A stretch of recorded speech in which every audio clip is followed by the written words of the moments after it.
The Lord be with you. And with your spirit. A reading from the Holy Gospel according to Saint Luke. Glory to you, O Lord.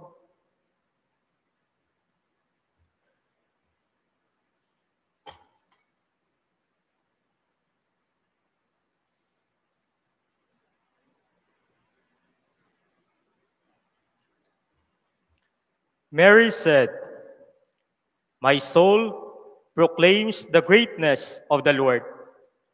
My spirit rejoices in God my Savior. For he has looked upon his lowly servant.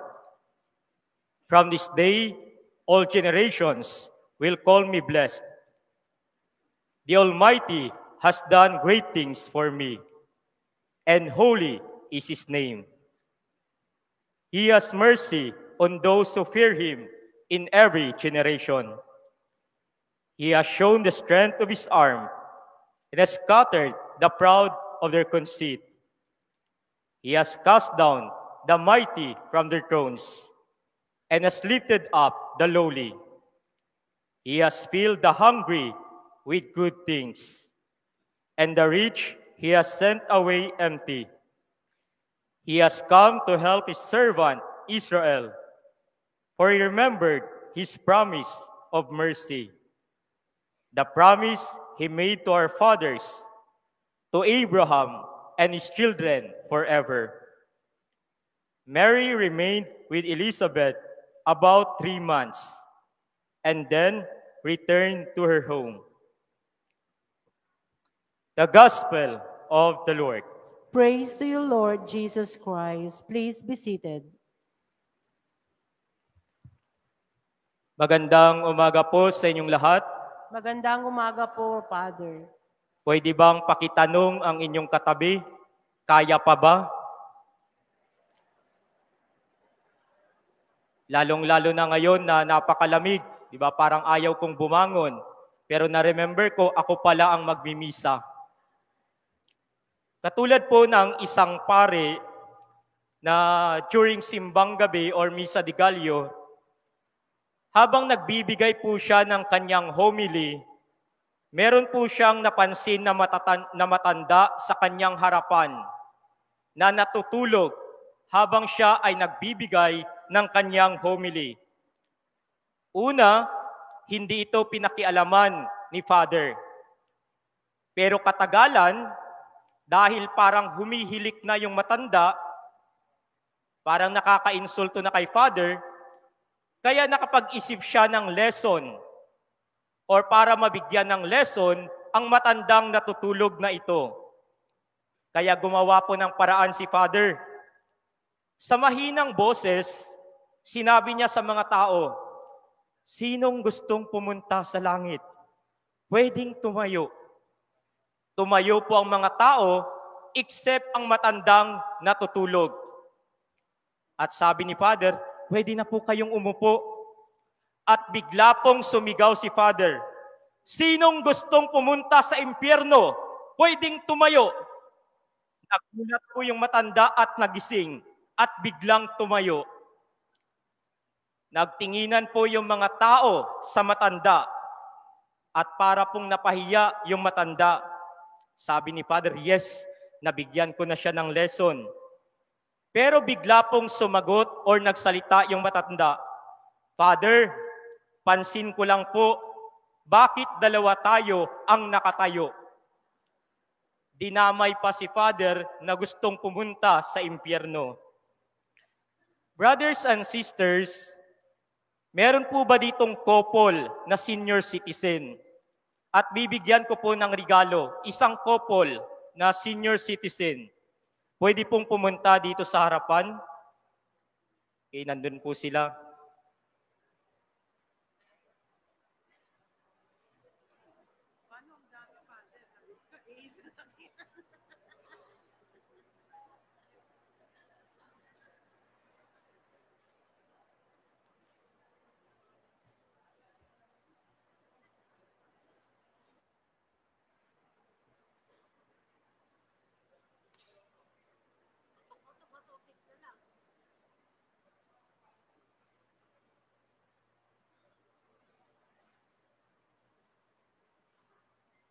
Congratulations po.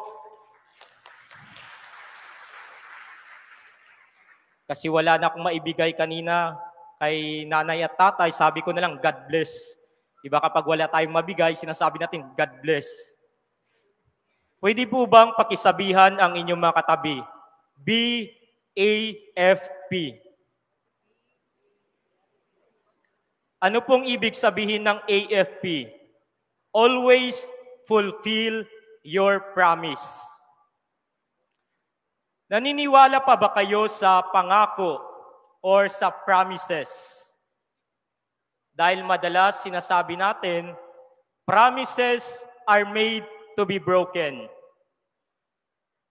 Dahil marami pong mga taong paasa at hindi po tumutupad sa kanilang mga pangako. Yung halimbawa, sinabihan ka, babayaran na kita after ng 1 buwan.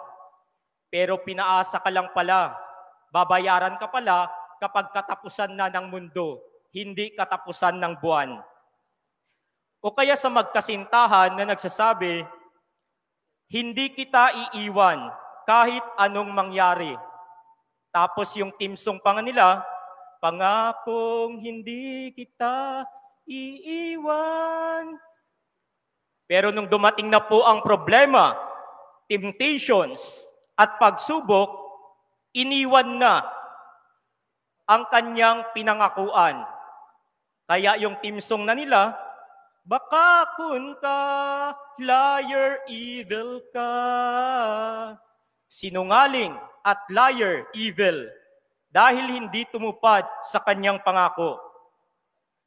Pero meron pong mga tao na tumutupad sa kanilang mga pangako at sinumpaan. Sila po yung mga taong merong mabuting intensyon. Pumasok dahil yung kanyang intensyon ay talagang magserbisyo. Pumasok sa isang relasyon kasi yung kanyang intensyon ay talagang pakasalan ka or para sa kabutihan ng inyong pamilya. At yung mga taong ito ay merong mabuting character. Sabi nga, people with good intention make promise. And people with good character keep their promise. Sa atin pong ebanghelyo, my dear friends, narinig po natin ang Canticle of Mary or the Magnificat of Mary. It is a song of praise and thanksgiving of Mary. Bigla pong napakanta ang ating mahal na ina. Akala nyo lang po, ngayon lang ang merong caroling or kantahan bago sumapit yung Pasko? No. Si Maria po ay napakanta bago ang kapanganakan ng kanyang anak, ang ating tagapagligtas. Pinuri po at pinasalamatan ni Mary ang Diyos for His faithfulness to the people. Simula pa noon, tinutupad ng Diyos ang kanyang pangako. Ang kapanganakan po ni Jesus, which is being prophesied by the prophets in the Old Testament, ay ang pagtupad ng pangako ng Diyos. Hindi po paasa ang ating Panginoon. God has good intention para sa ating kabutihan, para sa ating kaligtasan. He makes promises. And God has good character, which is pagmamahal at katotohanan. God loves make promises or to make promises. Sabi nga po sa research ni Dr. Everett Storm, sa Bible, there are 8,810 promises of God. At lahat po ng ito ay natupad. In Joshua chapter 21 verse 45 said, "Not one of all the Lord's good promises to Israel failed. Everyone was fulfilled." Ang ating Panginoon po is a true member of AFP, always fulfilling His promises. And this Song of Mary highlights the infinite mercy and compassion of God.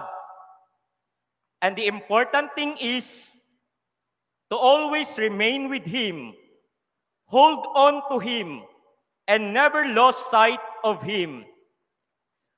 Noong nakarang araw po, pagkatapos ng misa, meron pong lumapit sa akin at nakipag-usap ng masinsinan. Ang sabi po ng taong ito, Father, parang wala na po akong pag-asa. Ang dami pong problema dahil po sa aking malaking kasalanan o kasalanan na ginawa. Itinakwil na po ako ng aking pamilya. Itinakwil na po ako ng aking mga kaibigan. Wala na po akong matakbuhan, Father. Wala na po akong malapitan. Gusto ko na pong tapusin ang aking buhay. Tinanong ko siya, totoo bang wala ka ng matakbuhan? Totoo bang wala ka ng malapitan? Bakit tumakbo ka dito sa simbahan? Bakit lumapit ka sa akin at makipag-usap? Bakit tumakbo ka sa Diyos at humingi ng tawad, humingi ng tulong sa Kanya? Ibig sabihin, meron ka pang matatakbuhan. Ang ating Panginoon, ang ating simbahan, kami na instrumento ng ating Panginoon. Yun po ang sinabi ko sa Kanya, may pag-asa ka pa. Sinabi nga po ng ating Panginoong Jesucristo, come to me, all you are weary and burdened, and I will give you rest. We could not deny the fact, my dear friends, na ngayong Pasko, meron ring mga nakakaranas ng problema. Kapag kayo po ay nakakaranas ng problema or kahinaan, remember the promise of God in Exodus chapter 14, verse 14.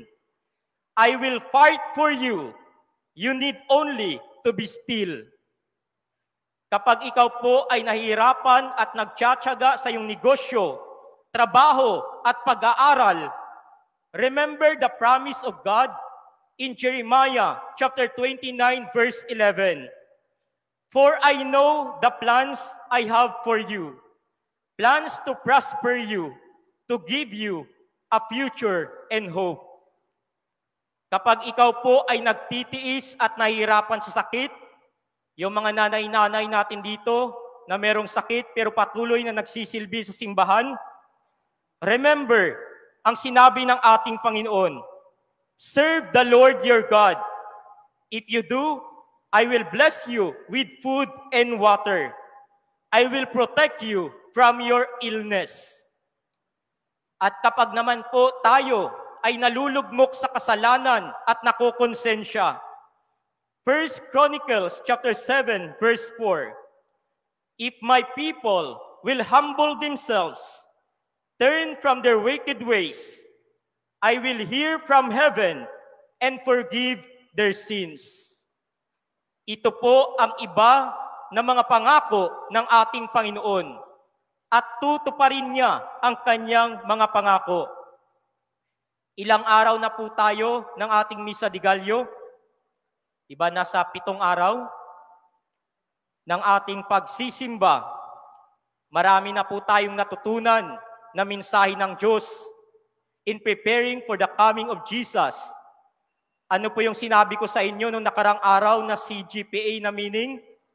C means charity, G means gratitude, P means pardon and peace, A means availability. Diba? To make our Christmas meaningful. At bago po tayo nagsimula ng ating Misa de Gallo, we have promised to God to complete it. Yung iba sa atin, consistent. Parang sa buhay din, consistent sa kanilang pangako. Ang iba sa atin, sumuko dahil sa mga problema o dahil malamig at ayaw ng gumising. Ang iba sa atin ay bumabawi sa kanilang pangako. And I'm sure, my dear friends, sa bawat dasal po natin, after ng ating communion, lumuluhod kayo dyan. and you ask something from God. At sa kada hingi nyo sa ating Panginoon, meron kayong kaakibat na pangako sa Kanya. Halimbawa, sinasabi nyo, Lord, kapag gagaling ako sa sakit na ito, pagsisilbihan talaga kita. O kaya sinabi nyo, Lord, kapag matupad yung prayer ko na maayos ng problemang ito, magiging mabait na ako at tapat na ako sa aking pamilya. Lord, kung matutupad at mabibigay mo ang pangarap kong ito, tutulong ako sa mga nangangailangan at pagbubutihin ko ang ating serbisyo. We hope, my dear friends, God will grant our prayers. Kapag ito po ay talagang nakakabuti sa atin. And most of all, we hope na tutuparin natin ang pangako natin sa Diyos, sa ating serbisyo at sa ating pamilya. Na tayo po ay maging totoong miyembro ng AFP. Always fulfill your promise. Meron po akong kaibigan na Sergeant Major. Gusto ko pong nakikipag-usap sa mga Sergeant Major. Sabi po ng Sergeant Major na ito, at yung learnings na nakuha ko sa kanya, he is faithful to his wife. He is faithful to his family. Masaya siyang nagsisilbi sa ating organization. Kontento siya sa kanyang sweldo at ginagamit niya ito to support his family at sa pagpapaaral ng kanyang mga anak. Kaya sabi po ng kanyang misis, proud na proud ako sa mister ko na sundalo at yung mga anak ko sa kanya dahil meron silang mabuti at tapat na ama at meron akong mabuti at tapat na asawa. My dear friends, maging tapat po tayo sa ating pangako. Pagbutihin po natin ang ating pagsisilbi. At kahit po kayo ay malayo sa inyong pamilya, maging tapat po kayo sa inyong sinumpaan, sa hirap man at sa ginhawa. Pipiliing ikaw kahit hindi ka nakikita araw-araw. Kayo po ay maging tunay na member ng AFP. Ano pong ibig sabihin? Always fulfill your promise. May God bless us all.